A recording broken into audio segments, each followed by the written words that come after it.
The Howard Stern Show.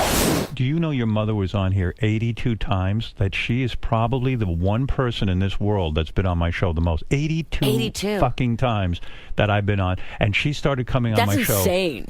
When I went to NBC Radio. I remember that. Yeah, and she came on, and she was the permanent guest host of The Tonight Show, and she'd come on my show, and believe me, not many people would come on. A lot of people were just too freaked out by me.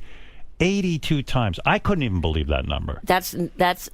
Well, I think back just how long I've known you. Well, because if your mother called me and said, I want to come on, I was like so thrilled. She go, do you think it's been too soon? I go, come on every day. I don't give a shit. You're hysterical. And some people in my audience didn't get why I had Joan on all the time, but Joan was the greatest. Greatest. But it was the greatest because she loved working with you. It's a timing thing. You and Robin have it. It's a timing thing. It's a chemistry. And when it works, it works. One of the things, too, is that a lot of people had abandoned her. You know, the one person I do not understand, and I mean this, and I'm not coming from any weird place. Joan was genuinely miffed that when Jay Leno took over The Tonight Show, that Jay carried on like Johnny's hostility and wouldn't have her on The Tonight Show. Now, no one's better on The Tonight Show than Joan. I actually talk about this in my book. I know you do. And in the book, and by the way, I should say that the book is called The Book of Joan, Tales of Mirth, Mischief, and Manipulation, available in bookstores and online. Jay Leno, more than anyone, I don't get, because he didn't have a beef with Joan. Why did he have to carry that out? Now, you say in your book you ran into Jay fairly recently, after the funeral. My mother passed in September, and I was asked to speak at the Hollywood Reporter Women in Entertainment issue, lunch, breakfast. Right.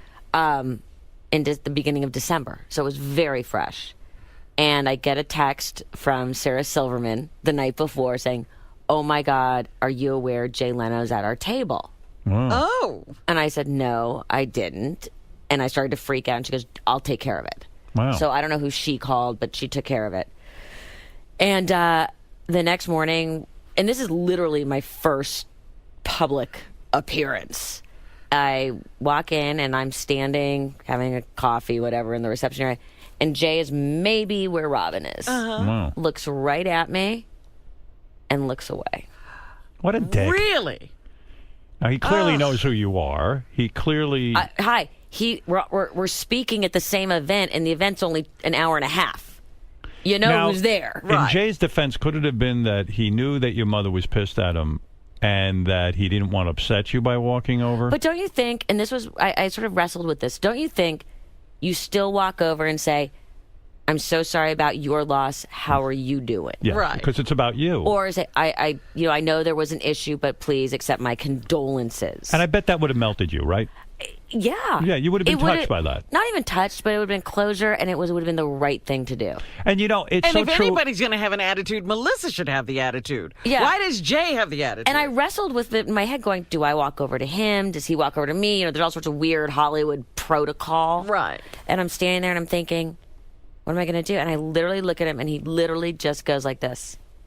You know what? He was probably thinking, maybe that's what Johnny would have done. So I'll be like Johnny. Maybe. And I say that facetiously because he's such a fucking nut job with this I want to be like Johnny thing. Yeah, but I just thought to myself, you have no courage. Right. Because the cool thing to do would have been you walk over, Melissa, I'm so sorry for your loss of your mother. I know your mom had a problem with me, that she wasn't on The Tonight Show. This isn't about that. You lost your mother in a very tragic way. I'm very sorry for you. You don't even say that. You say, like, my condolences, how are you doing? Right. It's That's a it. 30-second conversation. I actually just had an amazing experience with Jennifer Lawrence, who at the end was quite publicly against fashion police and something that had been said. Right. And we were in a very sort of personal situation. I'm like, oh, my God, it's going to be a horrible evening.